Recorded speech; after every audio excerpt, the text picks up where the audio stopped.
Right now on WCNC Charlotte at 11, heartbreak in the Queen City. The community coming together, remembering the life of a 3-year-old boy and asking for answers in this senseless death. Asaya Figueroa shot and killed while he was sleeping inside his home. Here's a look at a vigil for him earlier this evening. We will share what happened at this event in just a moment. But first, we want to verify the facts. We know there's a lot of speculation and questions surrounding this shooting.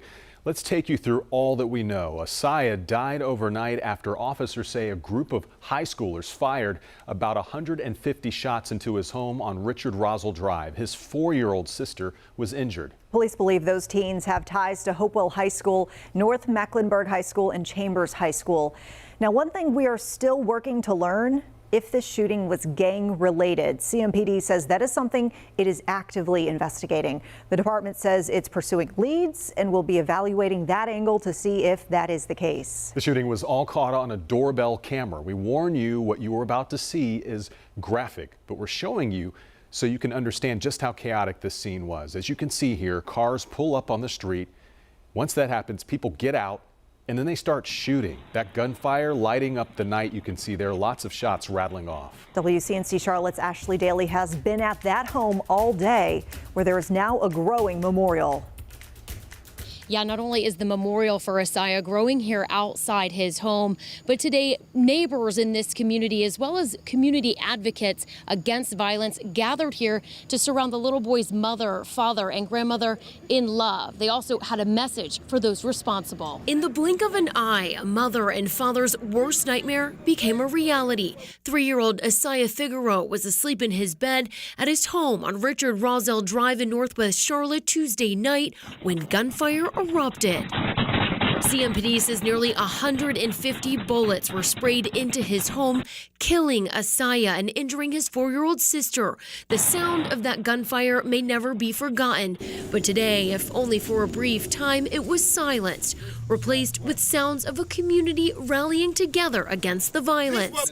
There was prayer. God, we're sick of it, we're tired, and we need you to show up even right now. Then a balloon release. Asaya's father so overcome with emotion, one by one, the men surrounded him, giving him the strength. Asaya's mother was also there, heartbroken and sobbing, at times finding it hard to stand.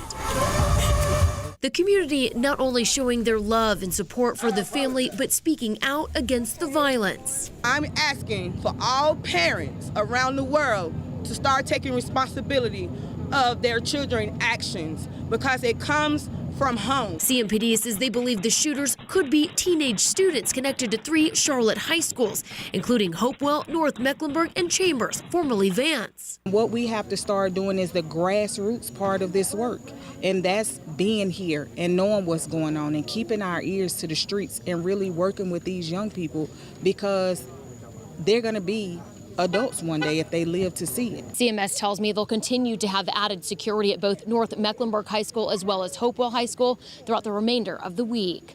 Reporting in Northwest Charlotte, Ashley Daly, WCNC Charlotte.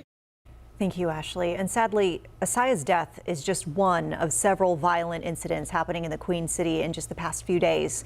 Police say there have been other related shootings leading up to this one, so we wanted to break down the timeline here. Our timeline begins Sunday night. That's when somebody shot and killed 16-year-old Jalen Xavier Foster. That happened in the 9700 block of Trinity Road. 2 others were hurt. The next day, Monday, September 6th, CMPD arrested a 14-year-old for Foster's murder. Fast forward late Tuesday around midnight, somebody shot into a house in the 5300 block of Kiev Drive. An hour later, a drive-by shooting at a home on Joe Morrison Lane. And that same night, a house shot into on Billingsville School Court, followed by another drive-by at a home on Mayor House Court. That night of violence culminating with more than 100 shots fired into a home on Richard Rosell Drive, killing 3-year-old Asaya Figueroa in his sleep.